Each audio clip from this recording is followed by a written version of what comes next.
My fiancée said I was too embarrassing to meet her wealthy friends until I showed up at their country club as the owner's son. When she tried to crawl back months later, I was already living a life she could only watch from afar. When you're with someone you think you're going to marry, you don't expect them to treat you like you're beneath them. You believe in the whole "it's us against the world" thing. At least, that's what I thought. I grew up in a pretty well-off family, though I rarely talked about it. My parents had money, but they raised me to value humility, hard work, and kindness above all else. Flashy status symbols? Not my thing. I wore regular clothes, drove a modest car, and never once bragged about my family's business. To my fiancée, Laura, I was just ordinary, which I liked, or at least I thought I did. But Laura was obsessed with image. She was beautiful, sharp, and ambitious, but she lived for validation. The kind that came from expensive brunches, exclusive parties, and friends who only measured worth by bank accounts. Whenever she introduced me to people, I noticed her tone shift. "This is James," she'd say, with a smile that looked forced, like she was apologizing for me before I even opened my mouth. I let it slide. I figured she just wanted to impress them, and I wasn't going to pick a fight about it. Until one night, sitting at her place, sipping wine, she hit me with a line that I'll never forget. We were talking about her friend Charlotte's upcoming birthday bash at the country club. It was the event of the year in her circle. Apparently, champagne fountains, a live band, everyone in designer suits and gowns. I asked casually, "Should I rent a tux? Do you want me to come with you?" Laura's face froze. Then she set down her glass. "About that." She hesitated, eyes flicking to the floor. "James, I don't think it's a good idea for you to come." I blinked. "What do you mean?" She sighed, as if explaining to a child. "You're wonderful, but you don't exactly fit in with my wealthy friends. They're used to a certain standard. And honestly, sometimes you're just a little embarrassing." The words hit harder than I expected. "Embarrassing? You think I'd embarrass you?" I asked slowly. She reached across the table, trying to soften the blow. "Don't take it personally. You just don't understand their world. The way you dress, the way you talk, it's sweet, really. But they can be judgmental, and I don't want to be the one defending you all night. Can't you just trust me on this?" I sat there, silent, my stomach sinking. She thought she was protecting me, but it was clear what she really wanted: to protect herself from being seen with me. Finally, I nodded. "Understood." Her face lit up with relief. "Good. You'll see. It's for the best. I'll tell everyone you're busy with work." I smiled faintly. Right. Work. But in that moment, something inside me shifted. Because here's the thing Lauren never knew. That country club? My family owned it. My father had been the majority shareholder for decades, and while I never flaunted it, the staff knew me well. I grew up running through its halls, sneaking into the kitchen for cookies, riding golf carts with the groundskeepers. That place was practically my second home. So when Laura told me I was too embarrassing to meet her friends there, I decided to let her think exactly that. And then I decided to show up anyway. The night of the party arrived, and I prepared with deliberate care. Normally, I'd throw on a button-down and call it a day, but this time I wore a tailored midnight blue suit, polished shoes, and cufflinks my grandfather had given me. I wasn't just going to blend in. I was going to remind people of exactly who I was. As I drove toward the country club, my phone buzzed with messages from Laura.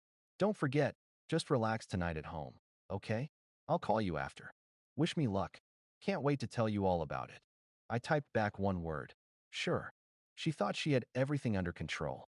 When I pulled into the familiar driveway of the club, valets rushed to greet me. One of them, Marcus, grinned as he recognized me. "Mr. Anderson, long time no see. The usual spot reserved?" I nodded. "Thanks, Marcus. Good to be back." Inside, the place buzzed with laughter, clinking glasses, and the soft notes of a jazz band. Crystal chandeliers lit the room with warm golden light. Waiters glided by with trays of champagne flutes. The smell of roasted lamb and truffle appetizers filled the air.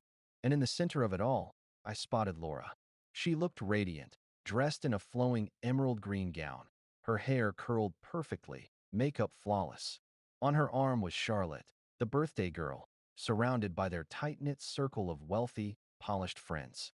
Laura was laughing, tossing her hair back, her eyes shining with the thrill of being in her element. I stayed back for a moment, observing. Then the club's manager, Mr. Reynolds, a man I'd known since childhood, spotted me from across the room. His face lit up. James, you're back. He hurried over, shaking my hand warmly. Your father mentioned you might be dropping by sometime. Everyone will be thrilled to see you. Thanks, Reynolds. Just here to enjoy the evening. But of course, his booming voice had already drawn attention. Heads turned. Murmurs rippled through the crowd. And finally, Laura looked up. The instant her eyes landed on me, her smile faltered.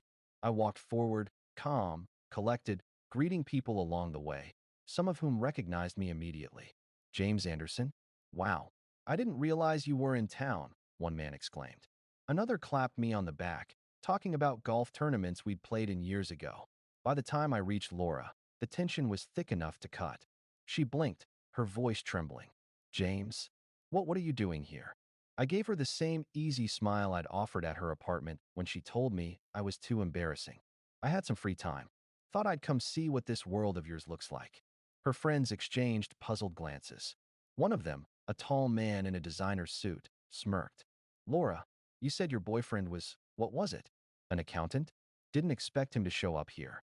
Before Laura could answer, Mr. Reynolds reappeared, clapping a hand on my shoulder. Not just any guest, ladies and gentlemen. James practically grew up in this place. His family owns the club. Silence. The smirk on the tall man's face vanished. Glasses froze halfway to lips. And Laura? Her jaw dropped, her cheeks flushing crimson. I leaned in just slightly, my voice low but audible. Embarrassing, isn't it? To discover the boring guy you didn't want to be seen with has been part of this world his entire life. Laura stammered. You never told me. Why would I? I cut her off gently. I don't measure people by their money, or by how well they fit in at cocktail parties. I thought you didn't either. Clearly, I was wrong. Her friends were whispering now, some trying to hide their astonishment, others openly staring. Charlotte's face was a mix of shock and amusement, like she'd just witnessed the juiciest twist of the year. Laura grabbed my arm, her nails digging slightly. James, please, can we talk outside? I tilted my head. Why?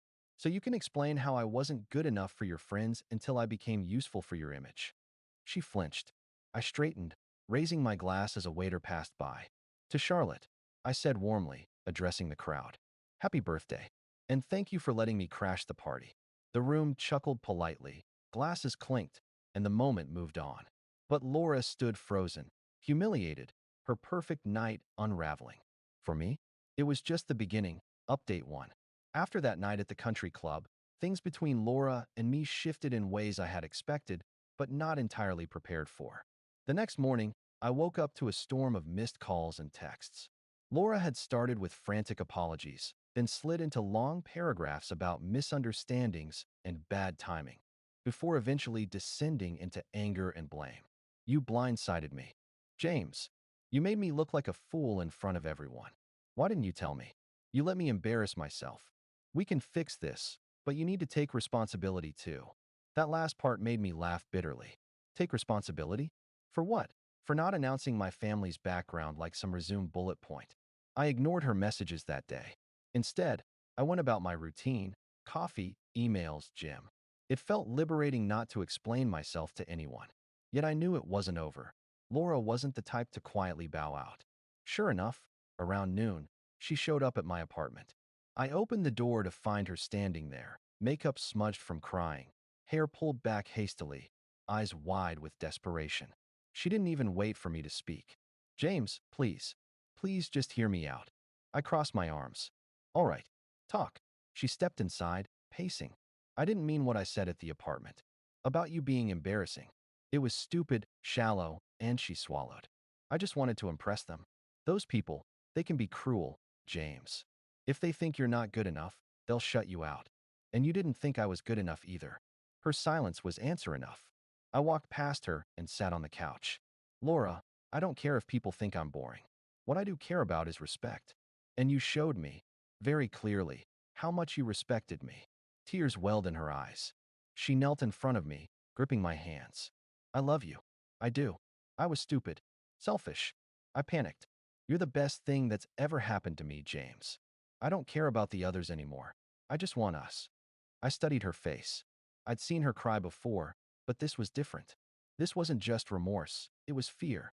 Not of losing love, but of losing the security I represented. Laura, I said slowly, I don't think you love me. I think you love what I can do for you. Her grip tightened. No, that's not true.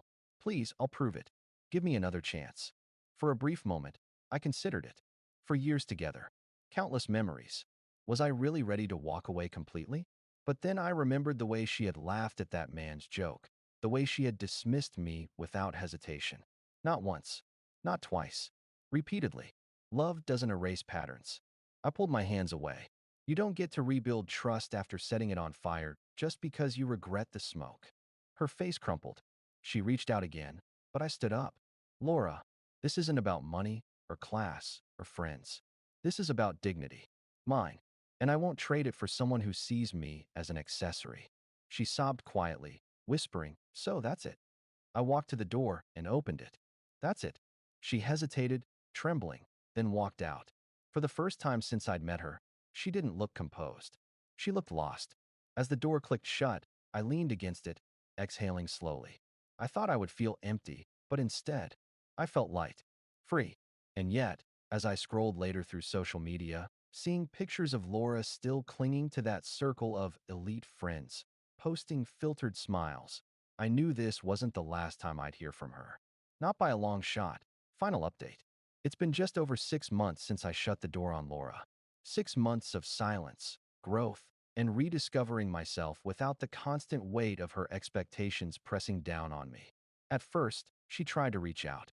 Endless texts, long voice messages, emails, some begging, some angry, some manipulative. When I didn't answer, she even showed up twice at my office. Security escorted her out both times.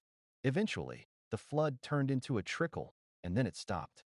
I thought that was the end of it. Until last week. I was at the same country club, but this time not as the son of the owner. I was there as a board member after my father decided to hand over more responsibilities to me. I'd stepped into my own role in the family business, not just as the son, but as someone making decisions, building projects, investing in new ventures. The funny thing is, I wasn't even thinking about Laura anymore. My life was too full. Meetings, travel, friends who valued me for more than a bank account. And yes, someone new. A woman named Claire, who saw me at my worst days and told me it didn't make me small. She laughed with me in ways that felt easy, genuine. No hidden barbs. No need to prove myself. But then, while I was shaking hands with a colleague at the club, I heard a voice I hadn't heard in months. James. I turned. Laura stood there, dressed in a gown that looked expensive but ill-fitting, as if borrowed. Her hair was done, her makeup flawless, but her eyes betrayed her. Tired, desperate, searching. She forced a smile. I didn't know you'd be here tonight. I nodded politely. Laura. There was an awkward pause. She tried to bridge it with a laugh. You look incredible. Clearly, life's been treating you well. It has, I said simply. She bit her lip, shifting. Listen, James. I've been doing a lot of thinking. About us. About how I took everything for granted. I was stupid, shallow, blind. I know I hurt you, but I also know we had something real. And I was hoping. She reached out slightly, voice trembling. Maybe we could talk. Just talk. For a brief second, old memories flickered. Our vacations, late-night talks, the way she once made me feel like I was her world. But then, just as quickly, I remembered standing at that wedding, invisible while she laughed at someone else's side. I smiled, but it wasn't the smile she wanted. Laura, I wish you well. Truly. But the man you thought wasn't good enough? He doesn't exist anymore. I outgrew him, and you. Her face faltered, tears glossing her eyes. She whispered, so that's it? After everything. I glanced across the room, where Claire was laughing with some of my colleagues. She caught my eye, and the warmth in her smile anchored me. Yes, I said. That's it. Laura stood frozen for a moment, then turned and walked away, shoulders shaking. I didn't follow. That night, as I drove home with Claire beside me, I realized something. Closure isn't always about dramatic endings or revenge. Sometimes, it's simply knowing you walked away, built a life, and became someone stronger than the person who once settled for less. And as for Laura, she thought she could trade respect for status.